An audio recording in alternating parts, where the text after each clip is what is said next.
remember, CrossFit works because it's constantly varied functional movements performed at relatively high intensity.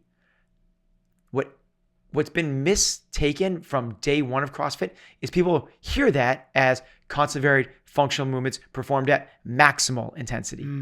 It is not maximal intensity.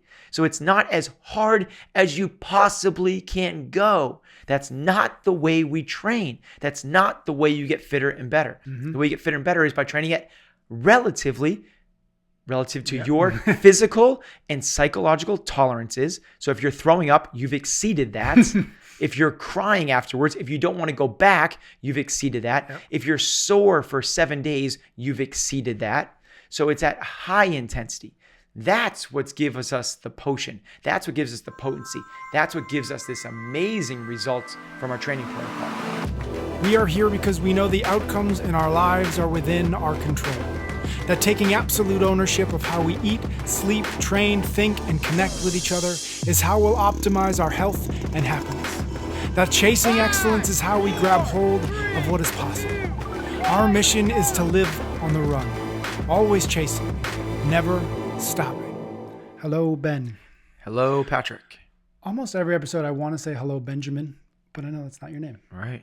Which is... I don't think most people know that. Yeah, I don't know how common that is, that Ben is not short for something. It's because I was named after my grandfather, and his nickname was Ben. It wasn't Benjamin. Oh, interesting. His name was Urban, like Urban Meyer. Not heard of that either. That's really interesting. Keith Urban. Yep. But his nickname, everyone called him Ben. So I was named after my grandfather's nickname. See, look at that. There you go. All right, today, we did this a few episodes ago, maybe a month ago, the 2-minute drill. You asked for questions on Instagram. We got a bunch of really good ones.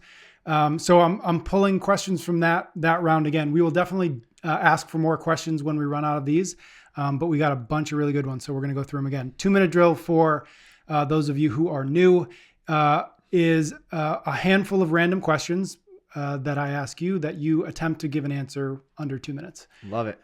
You've been getting better at that. Challenge accepted. As the last couple episodes. So by shortening the answer, not talking fast. Exactly. All right. So like I said, the questions are sort of random, but they're all pretty appropriate for what we usually talk about. First question: is heavy weightlifting or high level gymnastics more important for everyday CrossFitters? Heavy weightlifting. Heavy weightlifting. Should I expand? I guess I have another minute 50. You've got some ceiling for that. Okay. So for some like disclaimers for that. They asked for heavy weightlifting or high level gymnastics. Right. Okay. And they said for everyday CrossFitters. So if it was fundamental, not heavy and not high level, my answer probably wouldn't have flipped. So if just weightlifting or gymnastics. So moving your body through space, the proprioceptiveness and the full range of motion and the coordination required in fundamental level gymnastics, push up, pull up, sit up, squat, handstand, things like that. Those would be more important than, because you can't do the heavy weightlifting without those. But for high level gymnastics, so backflips and pirouettes and front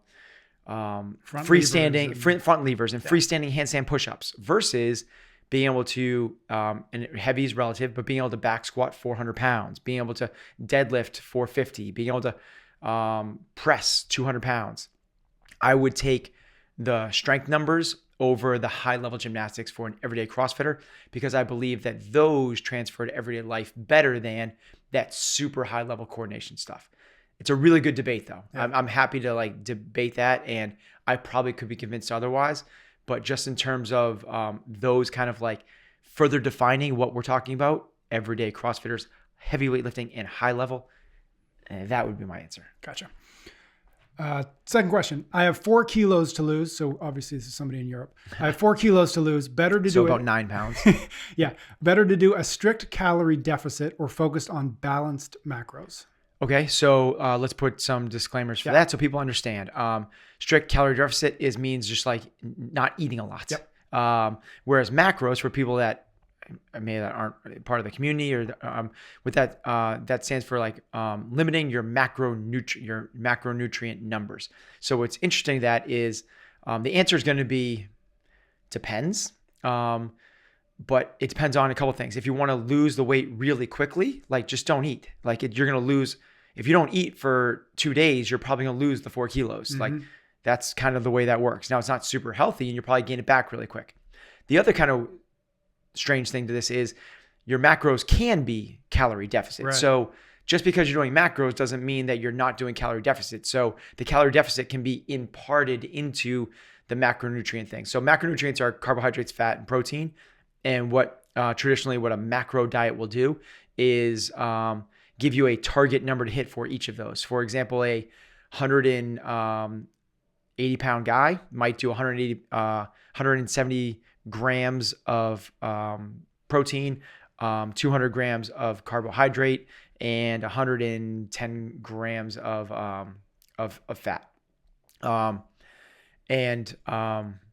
From that, you could also do calorie restriction in that. So you just lower all of those numbers, and now you kind of like would be sure to hit those things. But macronutrient by itself is not going to give you weight loss. The reason that the weight loss comes from the macronutrients is because it restricts you from overeating. Right. And whether that's overeating certain macronutrients or overeating period is up for debate and probably very individualized. So the kind of like shorter answer would be deficit if you need to lose it in the next few days, but it's probably not going to be a long. And if you want to lose it a little bit more systematically, smartly, it'd be macros. Gotcha. Number 3, at an older age, say 50, where would you suggest somebody start if they wanted to work on mobility? Regardless of age, it doesn't matter. It's whatever the biggest limiting factor for you is. Okay. So having said that, there's 3 major areas, right? Which is your shoulders, your hips, and your ankles. Those are, the body kind of runs in mobility, stability cylinders. So think about it from the ground up. So your first kind of area is, your first joint is your ankles. You're looking for mobility in your ankles. Next one's your knees. Your knees, you're looking for stability. Next one's your hips. Your hips, you're looking for mobility. The next one is your lumbar. Your lumbar, you're looking for stability. The next is your thoracic. So you're looking for, and so on. You get the idea, right? Yep. So the idea behind that is kind of the 3 major players are your shoulders, your hips, and your ankles. I would say regardless of age, it doesn't really matter about the age thing in there at all. If you have lack of mobility, where do you start? Whatever of those 3 is the biggest limiting factor for you. Now, I don't know how close we're getting to the 2 minutes, but I'll give you some really quick hitters. Is shoulders. Focus on overhead. You want to be able to, so it's like, well, what about shoulders? Is it like how far I can touch my hands behind my back? Is it, can I touch my hands behind my, one overhead and one behind, like you're taking off your bra and like that? Is it cross arm across your shoulder? Is it internal, external rotation? Focus on, can you really well achieve an overhead squat position?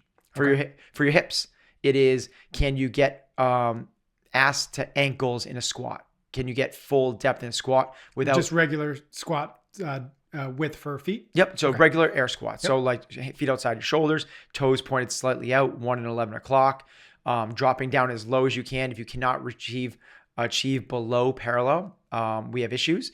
What we want to be able to do is get your butt to rest on your ankles without losing your lumbar curve. That would be phenomenal. And then for your ankles, it's a matter of taking your shoes off, standing in front of a wall, a fist distance from your big toe to the wall without letting your heel come off the ground. Can you touch the wall with your knee? Am I describing that well? Yep. Got it. So it's drive your knee forward, foot flat. Can you touch the wall? If you can touch from your foot being a fist distance from your wall, that's kind of the pass fail. The A+ is like a fist and your thumb extended. To improve those things, it's anything from stretching to mobility work, whatever that might, self-myofascial release to functional range of motion, like squatting, like pressing things over your head, like any of those things that might help. Gotcha. Cool. 4th one, how important are rest days? Should I listen to my body or do it every Thursday and Sunday? And I think the context for Thursday, Sunday is they're probably a comp trainer. And Thursday, Sunday is just when the program rest days are. So the question really is, if Tuesday I'm not feeling good, should I rest then or should I wait till Thursday? Yeah. So there's probably 2 questions there. First one is like, how important are they? Right? Is that the same? Yeah. How important are rest days? Yeah. So very important. Yeah. Your body gets stronger. You get fitter as you rest and recover. When you work out, you're actually putting your body in a deficit. You're getting your body worse, which makes sense. Like if you're going to do a deadlift 315 pounds, your first one is stronger than your second one, which is stronger than your 10th one, which is stronger than your 100th. Same thing if you're going to run, if you run 800 meters, you can hold a certain pace. Right. If you're going to run a mile, it's going to slow down. If you're going to run 10 miles, it slows down. If you're going to run 100 miles, it slows down. As you work, your body's breaking down. Only when you rest and recover do you get stronger, fitter, faster. So they're incredibly important to answer the first one. So because they're so important, we're putting out comp train programming, or main site does 3 on, 1 off. Everyone's got their different protocols for what they feel is best for the masses. But it's for the masses. It's not for you. I don't know how you recover. I don't know how heavy this workload was for you. I don't know if you're also a bricklayer, or if you also are like, when you're not working out, you're getting massage and cryotherapy and all the other stuff. It's like, so the best thing you can do is listen to your body, ... as long as you're not a wimp. Right. Right. As long as you're not like, oh, I'm sore. And you're just like, you're not. You use that as an excuse. Yes, exactly. Now I know that everyone's like, okay, so listen to my body. And then I say that and they're like, oh crap. So like, how do I know? How do I know? That's why you get yourself a really, really good coach. Yeah. Got it. 5th question. How do you measure volume in games athletes programming? And whether that's barbell volume, conditioning volume, et cetera. How do you sort of make sure that your athletes are hitting sort of the right intensity? Okay. So there's a few things in there. So like, in terms of volume, the way we kind of measure that is, reps times load, but that's one aspect of it. Cause that's kind of traditional volume. That's like in strength world. It's like, sets times reps times load, right? It's just a math equation. Yep. If you do a 5x5 at 100 pounds, you're kind of lifting that 2,500 pounds. I think did I do that math right? Sure. Okay. So, and that's the volume you're doing. Well, in our world, it's a little bit different, right? Because if you do Fran, that's only 90 reps at a very light load, but the time component puts in this other kind of variable which affects recovery and all the other stuff. So that has to be taken into account. The way that I do it is a very macro level before I go to anything else, which is each one of my athletes does an approximate certain number of pieces a day. Okay. So they'll do their strength piece, then they'll do some accessory work, then they'll do their gymnastics piece, then they'll do conditioning, then they'll do their endurance work. And the athletes that can handle a really high level workload will do somewhere around 6 to 8 pieces a day. Whereas the normal person does 1, right? Maybe 2. You do your 3x5 back squat and then you do Helen, right? Or you do some strict pull-ups and some muscle up work, and then you do Fran, and you get it.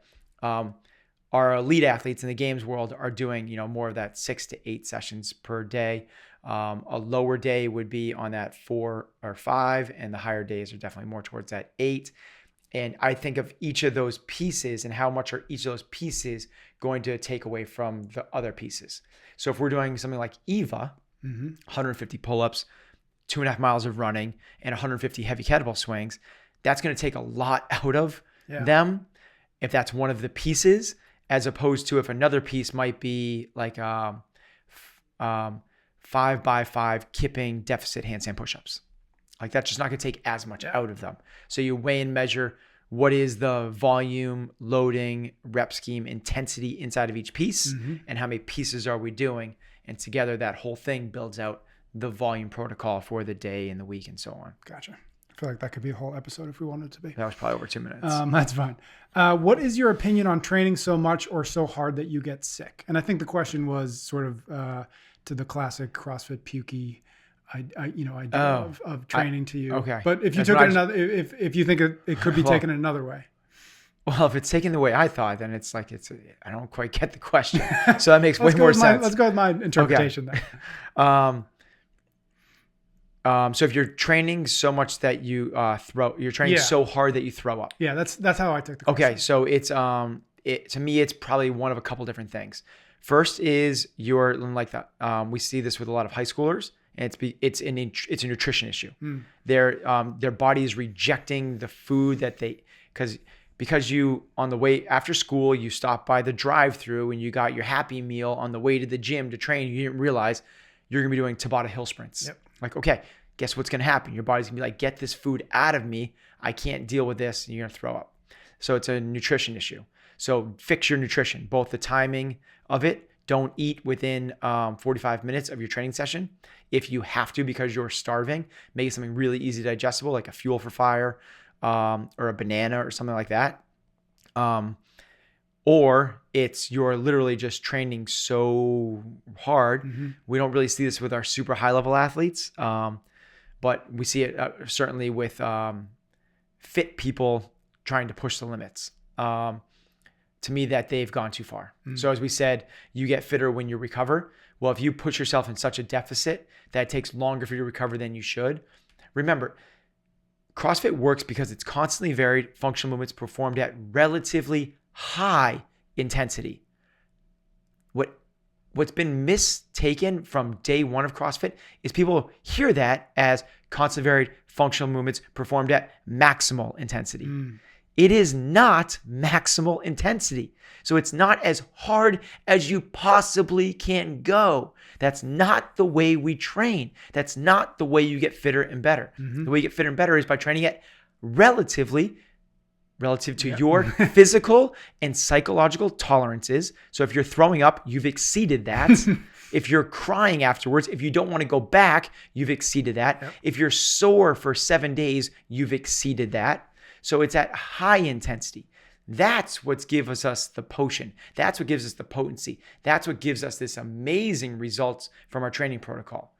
The maximal thing is just like, I don't know where. It's a unfortunate misnomer that people have taken and run with. And I don't think people are calling it out. Right. No, yeah, I think that's interesting. Also, unrelated, but my friend and I used to go to McDonald's before basketball games and try to eat like 7 hamburgers, and then I wasn't very good at basketball. I think that was why. No, I'm learning so much. Okay. 7th question: how can you differentiate an activity that you really enjoy from one that sets you on fire? Okay. First, I don't know if you need to, unless you're trying to really figure out some really targeted life stuff, right? But otherwise, like, you love it, and you set you love it, you set you on fire, like, you're doing good stuff, right? But here's the way I would do this, because if you want to like try and find something that like truly sets you on fire, I know I've talked about this before. My take on it would be, when you're doing the stuff that you enjoy, are you thinking about the other thing? If you're thinking about the other thing, that's the thing that sets you on fire. Yeah. Right. So I realized this when skiing was my number one passion. I went to college where I could ski 5 days a week, and I literally did that. I worked on a mountain as a ski instructor during college. After college, I moved out to Lake Tahoe so I could then be a ski bum. And I came back to Boston, moved out again to Jackson Hole so I could be a ski bum a second time because I didn't get my fill. So it was my passion. Yeah. When I started investing my life into coaching and CrossFit, and I started skiing again, when I was on the chairlift, I would be thinking about coaching. I'd be thinking about running my business. And I'd be thinking about getting back to the gym and working out. And that's when I knew that's what sets me on fire. Yeah. It was this thing that I still enjoyed skiing, still really enjoyed it. Yeah, it's not like binary. Yeah. I'm thinking about this other thing. Yeah. Before, when I was skiing, thinking about skiing. Man, that's the zone. That's the love. That's the like, there is nothing else. You are in a white room, in a vacuum, and just, excellence is oozing from your body because you're doing exactly what you love. So if you think about other things, it's probably not the thing that's setting you on fire. And if you're doing that one thing that you really enjoy, but you never think about anything else while you're doing it, that's probably the thing that does set you on fire. That's a great answer. I like that a lot. Today's episode is brought to you by Noble. I sat down with co-founder Marcus Wilson to talk with him about some of the ways the brand is chasing excellence. Thinking about Noble, thinking about where you guys have been and where you're going. When I ask, what does chasing excellence mean to you and to the brand, what comes to mind? Noble is a training brand for people who train hard and don't believe in excuses. Excellence to us is creating the best customer experience we possibly can through creating great products, by treating our customers the way that we would want to be treated, and by telling stories our customers want to hear. Noble products are not going to make you run faster or stronger or fitter. That's really up to you. We make products that perform the way that you need them to, and that look good. When did you guys first start conceiving of Noble? Was it 2014 or was it 2015? So we launched in 2015. We started working on it a little bit before, but we've been living and breathing CrossFit and fitness and training, all of our lives. So it's been kind of a lifelong passion that it's sprung out of. So thinking back to those early days, what was sort of the central passion that you and the team was chasing in the days before success was likely, before anybody knew what Noble was, before you had a storefront, before you had 30 employees and growing? What was the fire that you guys were stoking, and why were you able to cross that chasm between passion and sort of realizing that passion? So it is very much about excellence in ourselves, as individuals. Why we train is to be better, right? So for me, it's about being a better father, a better husband, a better leader.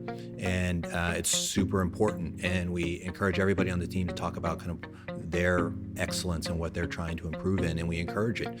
Here at Noble, we have team workouts on Tuesdays and Thursdays. One of the code of conduct is get out and train. Whether you're a runner, whether you want to go for a walk, whatever it may be, we have an environment that very much promotes health, wellness, fitness, and everybody becoming the best version of themselves. And that translates so powerfully into a company, because then if you're taking that outlook on yourself when you're working on a shoe design, excellence is at the core, and you think about the function and the fit and the way that things are going to work. If you're on the marketing team, you think about the story that you're telling and connecting with people in powerful ways about being the best version of themselves, trying to inspire.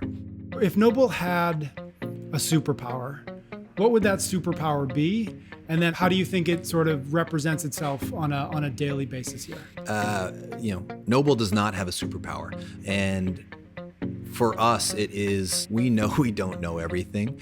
We actually embrace that. We're very curious, and we're okay with making mistakes, and we've made a lot of them. We learn from them and we grow.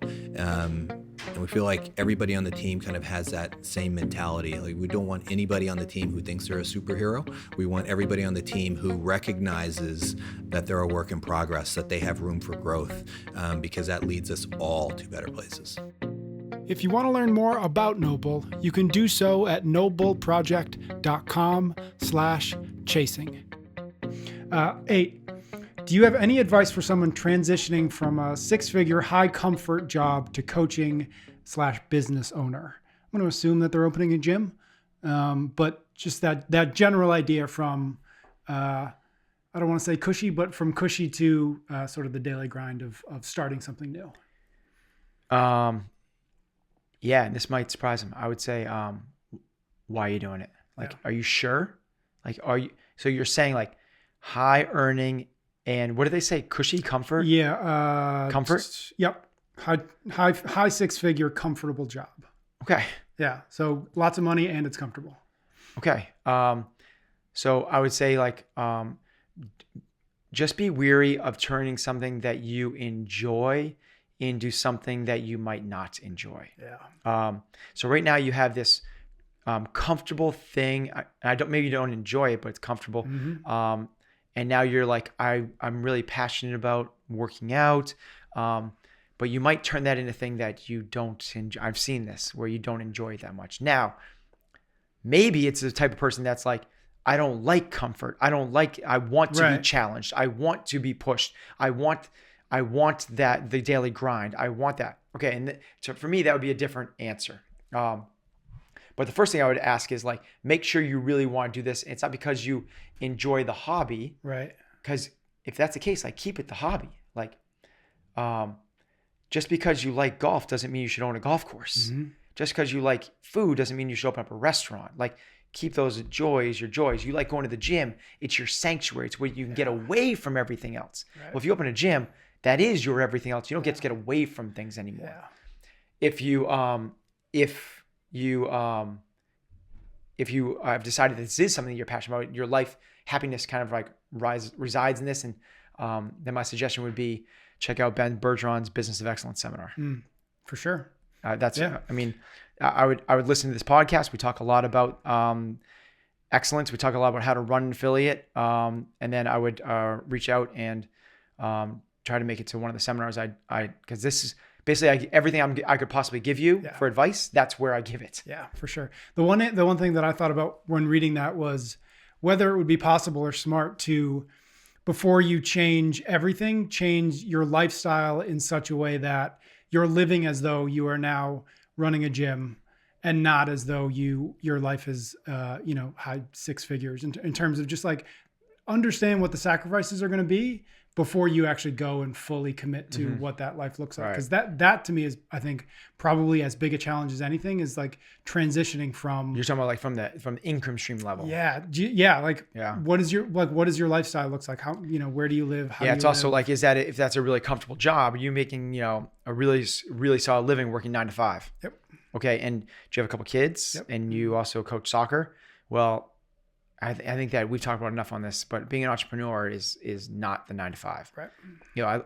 There's that saying, which is entrepreneurs are the only people that will give up working 40 hours a week to work 80 hours a week. Working 40 hours a week for somebody else to work 80 hours a week for themselves. Yeah. And to make sure that comfort or that comfortable end of it isn't that you're okay with not being comfortable anymore, because that's what you're signing up for, is to be uncomfortable for a while. Yep. Okay. But at the same time, I want to give props to the person that like, hell yeah. It's a big leap, and I don't want to like scare people away from it. This is part of my living, is helping people make that transition. And I love people like that, right? Like that's a really cool question, because it's a really cool person that's asking that. Totally. Okay. Ninth question, is the rower or Concept 2 bike better in a class setting? Okay. I don't even need to have to classify it in a class setting, because it's, but I think my guess is probably they were considering like, it's probably buying. So if I'm going to buy 5 of them to run how useful is one versus another. Okay. So, I would in terms of, so when I think about that, it's the functionality of the movement. Yep. Right. So functionality has a lot of defining characteristics, right? They're natural, like they're not invented, like the pec deck and at the gym, that's invented. Like nobody on the construction site, but nowhere in like sport or life do you see people kind of like doing that motion, dancing. I think that's it. Yeah. Right. So they're natural, they're essential, meaning that if you don't have these functional movements, like you lose capacity of everyday life. They're found everywhere, universal motor recruitment patterns. But the defining characteristic that matters the most is that they move large loads, large distance quickly. Mm-hmm. So if you think about the bike versus the rower, I'm not talking about like if you were on a rower or you're on a bike, like, and you were to go for 10 minutes, which one would go farther? Literally think about which is a bigger range of motion for your body. Right. So that matters, right? So the bike is lower body only.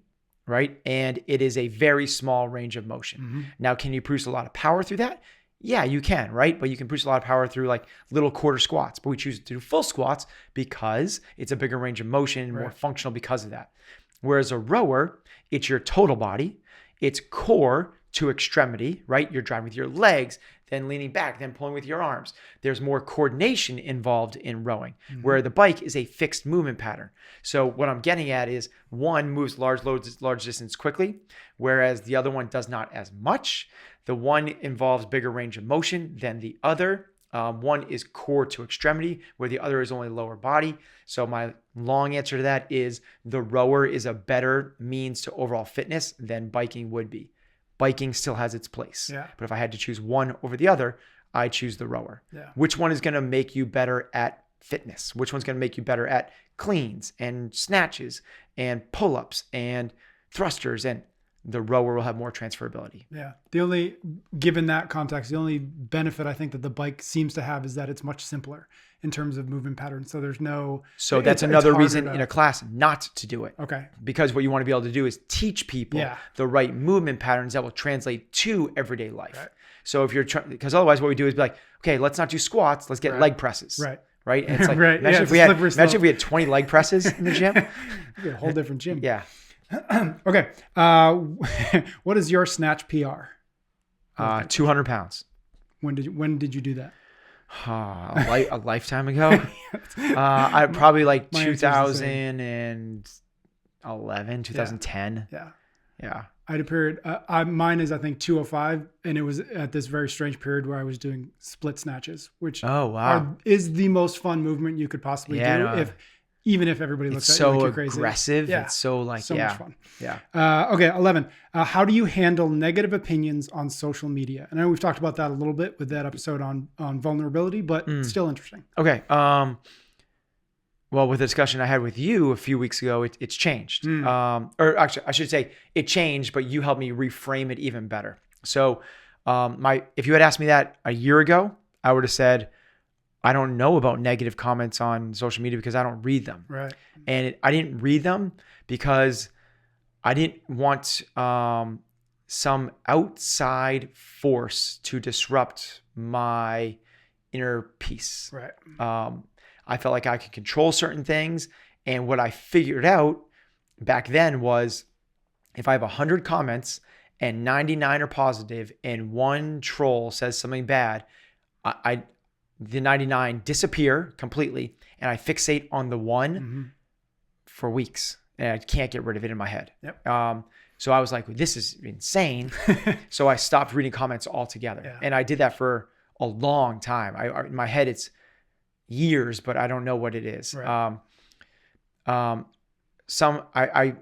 reframed that a little bit and got into reading comments a little more as I found out the power of engaging with the community, engaging with other people, and realizing that this is the business norm of today. And I didn't look at it as a negative. I looked at it as a positive and opportunity. And the negatives are still there sometimes and they still hurt sometimes, but I love the way that you framed it. I think you got it from somebody else. Yeah, I got it from our friend Ian. Which is, if people are commenting negatively, what that means is you've expanded past your bubble. If it's only your family if it's only your best friends, your family that follow you, you're not going to have any bad things, right? Well, if you get a little more following and now you have friends, families, and people that are interested and like you and trust you and want to emulate you and stuff like that, then it's a little bit bigger, but maybe you might get it. And then as you get bigger and bigger and bigger, it's almost like the ability to get negative comments is like a notch in your belt, like you've gotten somewhere. Yeah. Yeah. The way I think about it is you've broken through the algorithm. You've broken through the algorithm. Exactly. It's not, or the algorithm is now like, I don't know how, but it's working the way it's supposed to work. Right. You are getting more organic reach, or maybe organic's the right word. You're getting more reach than you would have otherwise. And you're getting the following where it's not just the diehards, it's the people's on the fringes that are now coming in, commenting and engaging as well. Yep. So it's a positive. Yep. Negative comments are a positive and a telltale sign that you're doing something well. Right. When was the last time you had to slap the complaint bracelet? Maybe a little context to what the exactly. I was just gonna do that. So we have a white bracelet that we all wear. It's a complaint bracelet that if you complain, you snap it to like make you aware that you're complaining. Yep. So we have a threefold rule, which is never whine, never complain, never make excuses. If you break one of those, you snap the bracelet to bring awareness to, I'm doing it right now. Let's not fall in that perpetual slippery slope of creating that contagious disease of complaining and drama. So it's a way to crack and stop. It's a vaccine against that stuff. So the last time I had to do it, I just got back from Africa, South Africa. And while I was there, there's 3 nights in a row where it was just really hot. And whether it was jet lag or I was unable to, for 3 nights in a row, I didn't sleep more than 3.5 hours consistently across all 3 nights. Yeah. So, and then the third night, I actually got 17 massive mosquito bites on my face. I mean, it was insane. They were the itchiest things ever. And there was in your ear. And so the lights were on and I'm like hunting them down. It got so bad, like it was, 3:15 in the morning, but it's, 7 or 8 o'clock back home. Yeah. So I actually FaceTimed Heather at 3 in the morning for an hour just to like, I watched a couple of movies at night and I didn't sleep at all that night. Yeah. So that morning I talked about the badness of the night. Yeah. And that's when I was complaining. I was also there coaching and training a couple athletes. And I was trying really hard not to bring my drama and my issues to them. Yep. But I did. I can only be so strong. Yeah. Mess with sleep. That'll bring out the worst in people. I figured out like I'm not good with 3 things. I'm not good with being tired. I'm not good with being hungry. Unless I know I'm going to be hungry. If it's planned and like, that's interesting. Yeah. I'm okay. If it's like, hey, I'm not going to eat until like a fast or something like that, which I've done. I'm okay with that. But if it's like, I'm supposed to eat and it's like, it's there and I can't or something like that, I'm not good with that. Yeah. And other people complaining, I fall apart. Yeah. I hate that. That's hate it. And the biggest one is being late. You being late or other people being late and you have to no, me being late. Yeah. I can't, I really don't feel good about being late. Yeah. So those are the kind of situations like I'll clam up, I'll change who I am. Yeah. The not eating thing, one thing that I found, because I do a lot of sort of intermittent fasting, one thing I found that by doing that, when the days happen where like food isn't happening, like I'm less angry because I'm sort of normalized to it. Yeah. Even on the days that that are sort of unexpectedly absent of food. But I hear you on everything else. The worst is when like you're running late for dinner when you're hungry and someone else is complaining about it. I shouldn't say the worst. I hate people when I should say the worst. The worst. The worst. That's a big pet peeve of mine when people say, "Oh, that's the worst." It's like that's so far from the worst. Can you imagine, like literally? Let's visualize what the worst is. We can come up with the worst. I have the same thing about when people say, I don't even know if we could come up with the worst. Like try to visualize what the worst is. It's just there's going to be something worse. Dead. Being dead's somebody not the else worst. being dead. There's lots of things that are way worse than being dead. That's true. That's another episode. Things worse than being dead. Does traditional bodybuilding have a role in CrossFit training?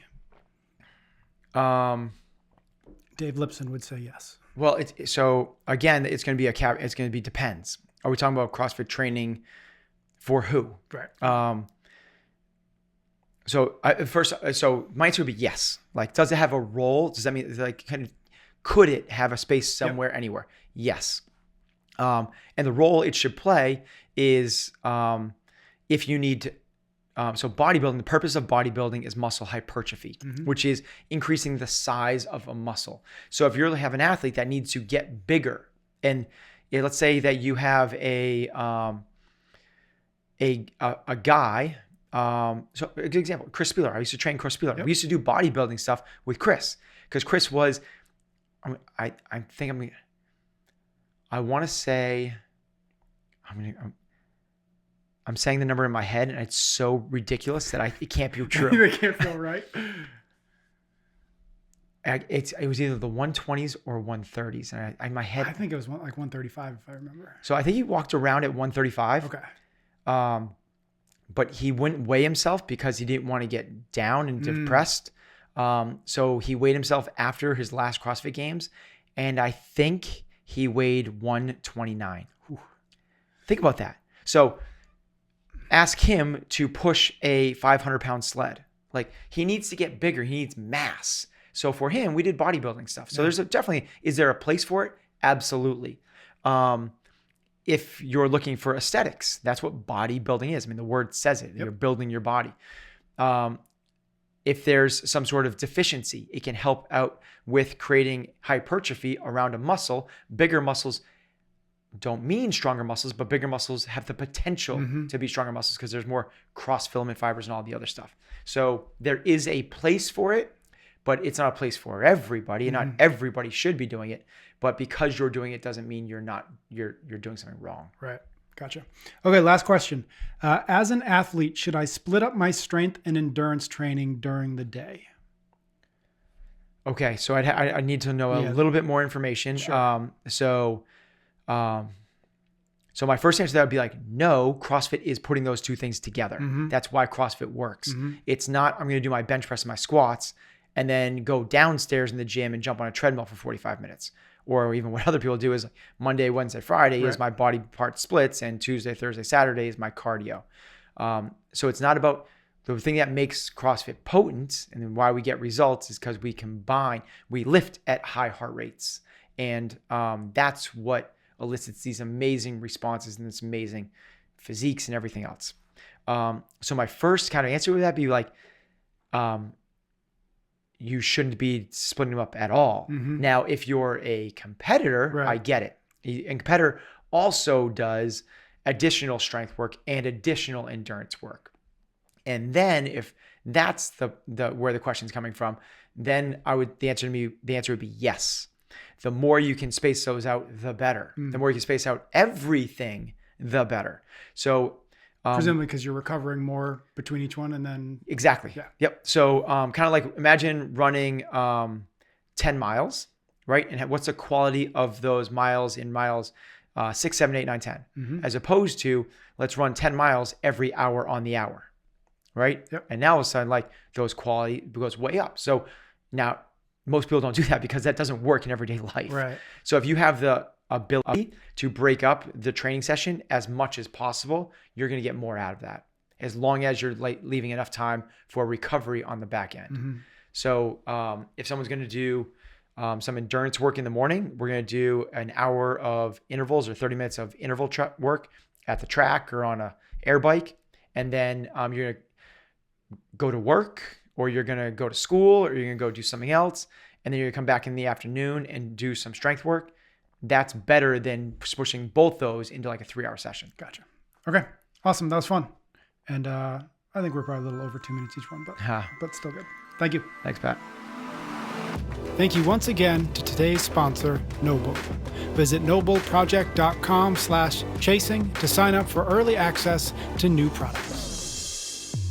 You can get every episode of Chasing Excellence wherever you listen to your podcasts or on YouTube. Until next time, thank you for listening.